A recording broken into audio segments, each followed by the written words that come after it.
धारा का प्रवाह करने हेतु श्री वृंदावन से राष्ट्रीय प्रवक्ता देवा भद्रम पश्चिमाक्षविर्जत्रा स्थिरैरंगै तुष्टो वागुं सस्तन भगवान की जय जय श्री राधेश्याम।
सभी लोग खड़े होकर भाव और श्रद्धा के साथ में श्रीमद् भागवत जी की आरती करें।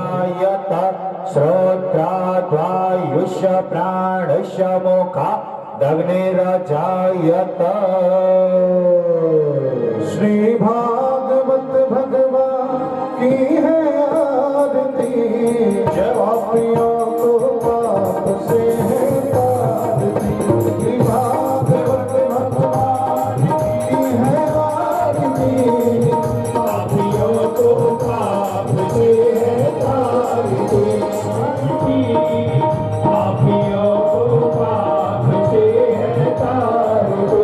ये अमर ग्रंथ, ये मुक्त पंथ, ये पंचवेद निराने वाला। हरि नाम यही हरि ध्यान, यही हरि नाम, यही हरि ध्यान, यही जग की मंगल की आरती। पापियों को पाप से है तारती। भागवत भगवान की है आरती, पापियों को पाप से है तारती। भागवत भगवान की है आरती, पापियों को पाप से है तारती। संसार सारम भुजगेंद्रहारम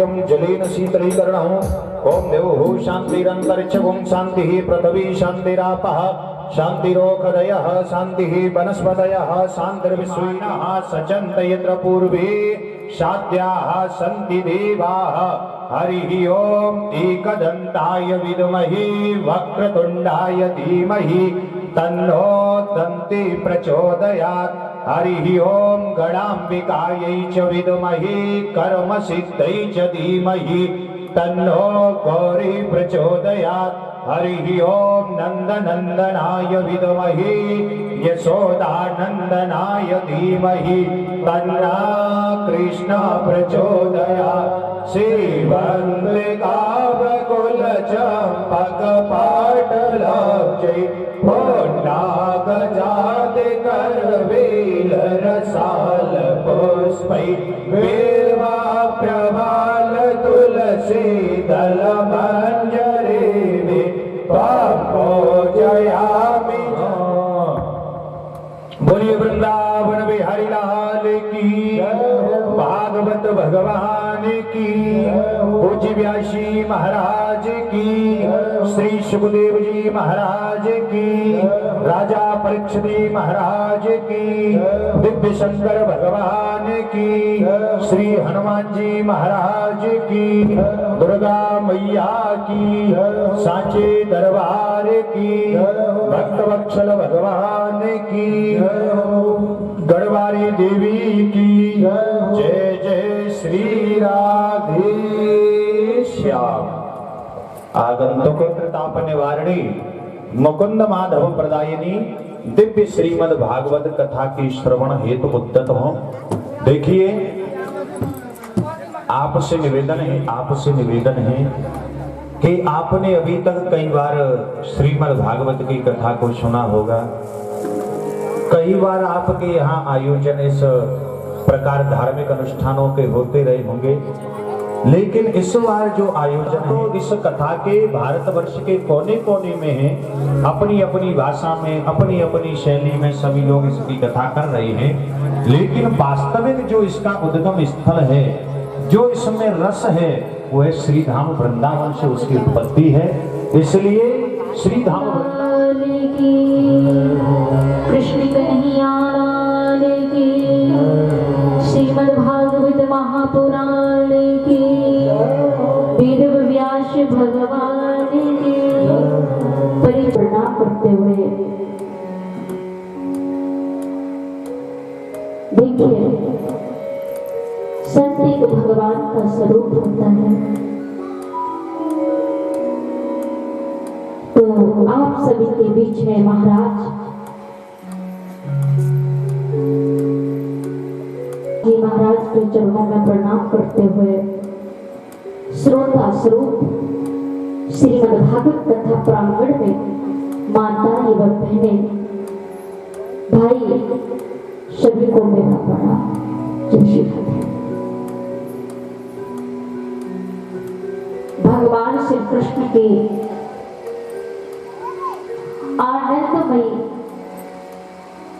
करुणामयी दयामयी सुखमयी भक्तिमयी वैराग्यमयी प्रेममयी यह ज्ञान गंगा परिचित कोई भी हो सकता है,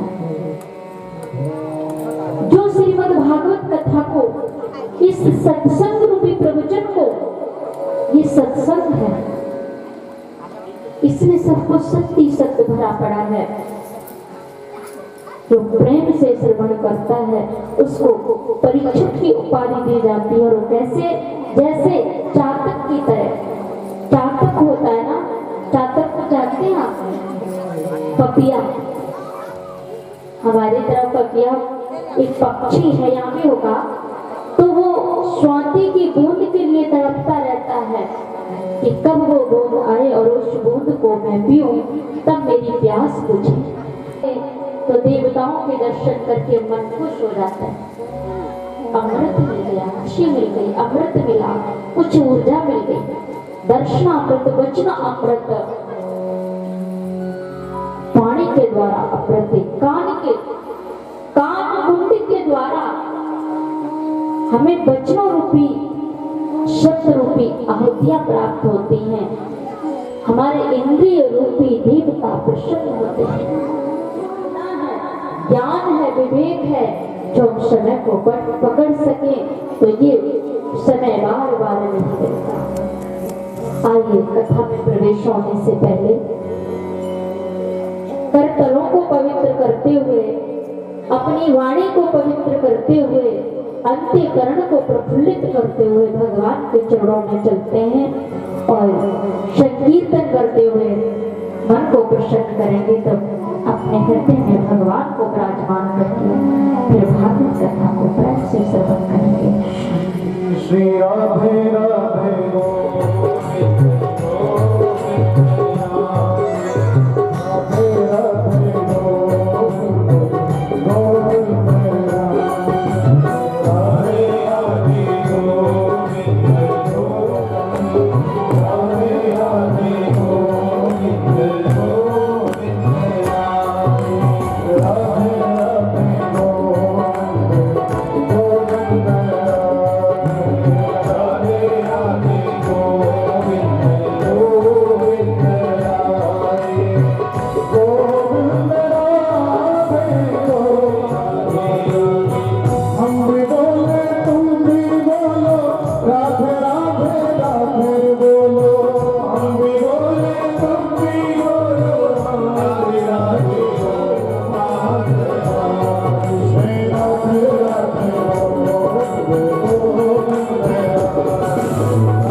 एक शुभ का तोता होता है ना, तोता किसी भी फल को खा लेता तो वो फल ही मीठा हो जाता है। सुखदेव का जन्म भी तोते का अवतार है। तो ये भागवत कथा सुखदेव के मुख के द्वारा टपका हुआ रस है। तो सुखदेव जी महाराज के चरणों में विनय प्रार्थना करते हुए संक्षिप्त वर्णन करते हैं कि सुखदेव महाराज का जन्म कैसे हुआ। जब तक सुखदेव जी की कथा नहीं होती, सोनकाद ऋषि श्रवण नहीं कर लेते हैं, सूत जी ने सुखदेव को नमन किया, प्रणाम किया, तो सोनकाद ऋषियों ने कहा, सूत जी महाराज आप सुखदेव को क्यों इतना ध्यान देकर के नमन करते हैं? तो कहा आपको पता नहीं है, सुखदेव महान संत हैं जिनके मुख के द्वारा ये भागवत रूपी अमृत हमें प्राप्त हुआ, उनको तो नमन करना चाहिए। देखिए वेद व्यास जी ने भागवत कथा की रचना की, 18,000 श्लोकों की रचना की, परंतु वेद व्यास जी का स्वयं का अधिकार व्यास पीठ पर बैठने का नहीं था। भागवत में लिखा है जो संत होता है, ब्रह्मचारी होता है, वही कथा का अधिकारी है। प्रत्येक जीव का अधिकार नहीं है भागवत पढ़ने का, क्योंकि वेद व्यास जी गृहस्थ थे, तो उन्होंने कहा मैं भागवत कथा को नहीं पढ़ूंगा, लिख सकता हूं परंतु पढ़ नहीं सकता। सुखदेव जी को उन्होंने भागवत कथा का स्वाध्याय कराया, तो इनके जन्म के ऊपर प्रकाश डालेंगे किस प्रकार से सुखदेव का जन्म हुआ और कैसे इन्होंने भागवत कथा को पढ़ा। बताया जाता है भागवत में नहीं, अन्य उपनिषदों और ग्रंथों में पौराणिक कथा है कि एक बार देव ऋषि नारद वीणा को बजाते हुए कैलाश पर्वत पर पहुंचे, तो वहां पार्वती मैया को पाया। पार्वती माता कौन थे? रामायण को पढ़ेंगे तो उमा जी को मैना ने देव ऋषि नारद के चरणों में डाल दिया। कहते हैं कि बच्ची या बालक बड़ा हो जाए तब मंत्र लेना चाहिए, नहीं, बाल्य अवस्था से ही गुरु की शरण में देना चाहिए, तभी संस्कार सुंदर पड़ेंगे। महाराज से उन्होंने मंत्र लिया, गुरु के चरणों में प्रणाम किया। जो स्वयं जगदम्बा थी, आदि शक्ति थी, गुरु के चरणों में प्रणाम करने से हमें आयु, विद्या, यश और बल की प्राप्ति होती है। सूत जी कहने लगे, देव ऋषि नारद का जैसे पहुंचना हुआ, पार्वती माता ने उनका स्वागत किया। कुछ देर तक बैठे और कहा, देव ऋषि नारद ने, हे माता पार्वती, भगवान शंकर आपको बहुत प्यार करते हैं।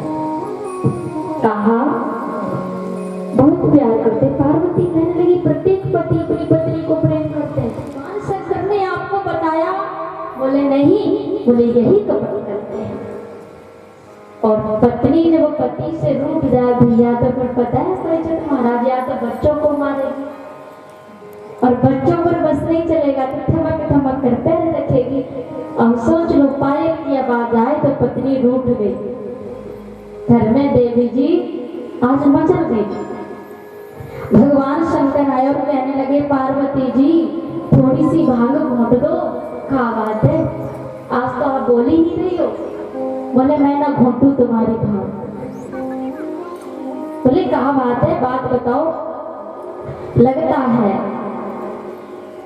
आज देव ऋषि नारद तो नहीं आ गए यहाँ पर। जैसे कहा देव ऋषि नारद, हाँ आए थे तो क्या हुआ? बोले बस कभी थाम नहीं पाया, ऐसा शिव पुराण में लिखा है। सूत जी ने कहा, ये सोनका दृश्यों, माता पार्वती जिद ठान गई, रोने लगी। तो भगवान शंकर कहने लगे, पार्वती जी मैं बता रहा हूँ, ये माला आपकी है, मेरी माला कैसे हो सकती है? आप झूठ बोल रहे हैं।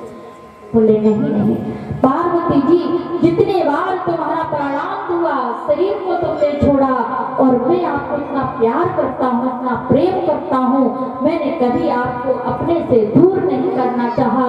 आपके मुंड को लेकर के अपने गले में डाल लेता हूँ। आपके 108 बार जन्म हो चुके हैं और 108 बार, जितने बार आपको श्रवण करेगा। तो चलिए अमरनाथ गए, वहां पर कोई चीज नहीं था, एक बड़ वृक्ष था और अपने डमरू को 2 प्रमाण मिलते हैं। एक प्रमाण मिलता, भगवान शंकर ने 3 बार ताली को बजाया। किसको? ताली को। रामायण में लिखा है कि राम कथा सुंदर कर ताली और संशय व्यंग उड़ावन हरि। जो संशय रूपी पक्षी होता है वो पाप रूपी पक्षी होता है। जब हम आनंद मगन हो जाते हैं, भगवान की कथा को श्रवण करते हैं, तो वो पाप रूपी पक्षी उड़ जाता है। और सत्याप्रास कहाँ पर है पता है? बद्रीनाथ। शमी के वृक्ष थे, उन वृक्षों के पास में वेद व्यास जी ने श्रीमद् भागवत की रचना की है। वहां पर पहुंचे, वहां वेद व्यास की पत्नी वटका देवी सूर्य भगवान को जल दे रही थी, अर्घ दे रही थी, जल चढ़ा रही थी।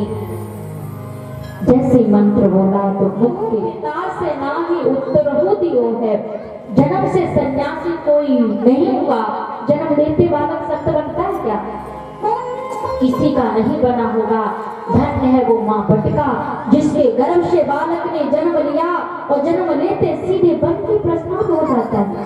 कहता मैं माया से दूर रहूंगा, माया से परे रहूंगा। सुखदेव जी चले पीछे पीछे वेद व्यास जी, जिन्होंने 18 पुराणों की रचना की है, शास्त्र ग्रंथों की रचना की है। आज वेद व्यास जी हा पुत्र हा पुत्र हा पुत्र कहते हुए पुत्र के ब्रह में तन्मयतया कर्मो विनेदो। आज पुत्र के तन्मयतया होकर के, ममता में घृषित होकर के, मोह में फंसकर पुत्र कहते कहते चिल्लाते जा रहे हैं। कोई पायल जी वेद व्यास जी आगे देखा तो कुछ सुकुमारी स्नान कर रही थी। वेद व्यास जी देखते हैं मेरा पुत्र गया, इन्होंने वस्त्र धारण नहीं किया और मुझे देखकर सारी सुकुमारियां वस्त्र धारण करने लगी हैं। पूछा तो उन्होंने कहा तुम्हारा बालक परमहंस है, इसके मन में भेद नहीं है, और जहाँ भेद होता है वहाँ भय उत्पन्न होता है। भेद जहाँ जाता है वहाँ नारी पुरुष का भाव उत्पन्न हो जाता है, वहाँ भय उत्पन्न हो जाती है, और भय जहाँ होती है वहाँ सत्य को जीव लख नहीं पाता, वो माया में ग्रसित हो जाता है, वो सत्य से वंचित रह जाता है। वेद व्यास जी आपके मन में भेद है, आपको ये ज्ञान है ये नारी है और ये पुरुष है, इसलिए मैंने वस्त्रों को धारण किया, तुम्हारे पुत्र के अंदर ऐसा कोई भाव नहीं था। और आगे बढ़े, पुत्र कहाँ जा रहे हो, पीछे लौट आओ। सुखदेव ने उत्तर दिया पिताजी पीछे मुड़ के नहीं देखा, और कहा पिताजी अब मैं माया में ग्रसित नहीं हो सकता। कोई यदि लैट्रिन के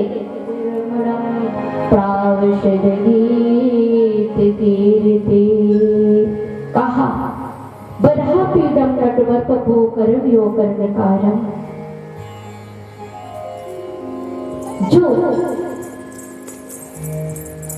बाल्यावस्था में सुंदर लीला की हो, विपरीत वासा कनक कपिशम वैजंती समाला, सुंदर से किशोर अवस्था में पीले पीताम्बर को धारण किए, वनमाला को धारण किए, जिंगासया पायरत साधवे ले वेगति धातृचितां ततोन्यं कंबादयालो शरणं प्रजेयम्।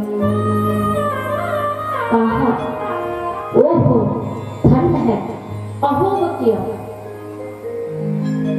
आपको कोई विष लेकर के आए परिचित महाराज, और कहे इस विष को पी लो, आप पियोगे? कोई नहीं पी सकता। माता पी सकती हो, पियोगे आप? कोई नहीं पी सकता। और विष पीने के उपरांत भी भगवान ने उसका उद्धार किया। पूतना कालकूट विष लेकर अपने स्तन में आती है, अपने दूध में लगाकर आती है, और भगवान कृष्ण को मारने की इच्छा से अहोवक्यम निस्तन कालकूटम जिज्ञासया पाई यदत्त साध्वी, जो असाध्वी थी, राक्षसी थी, बाल घातनी थी, बच्चों को मारती थी और शिव भगवान के प्रति द्वेष रखती थी। ले गति धात्रचिता ततोन्यम कंबादयालो शरणं व्रजेयम्। ऐसे प्रभु को छोड़कर कहाँ जा रहे हो? जो गति पूतना को मिलनी तो यशोदा मैया को मिलनी चाहिए। 18,000 श्लोकों की रचना की है। तो सुखदेव के मन में लालसा लगी रहती थी, कोई भगवान के श्लोक सुनाए, कोई भगवान की कथा सुनाए, कोई भगवान के सत्संग प्रवचन सत्य करे और उस अमृत का मैं पान करूं। बड़े खुश हुआ करते थे। आज सुखदेव जी महाराज दौड़े दौड़े सभ्याप्रास आश्रम आते हैं और अपने पिता के यहाँ आकर के वेद व्यास के मुख से श्रीमद् भागवत कथा का स्वाध्याय किया।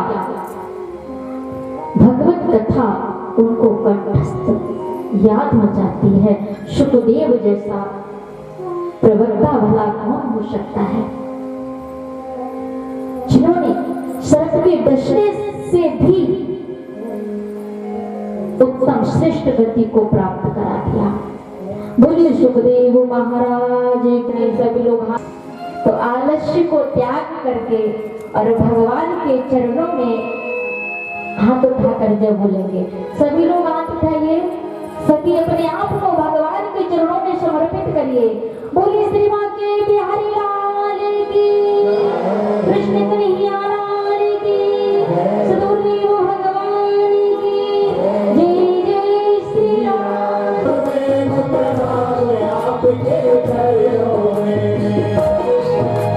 सारे तीरथ धाम आपके चरणों में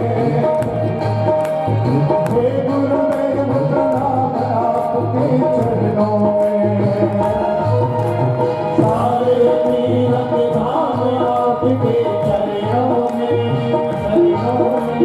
हे गुरुदेव प्रणाम आपके चरणों में।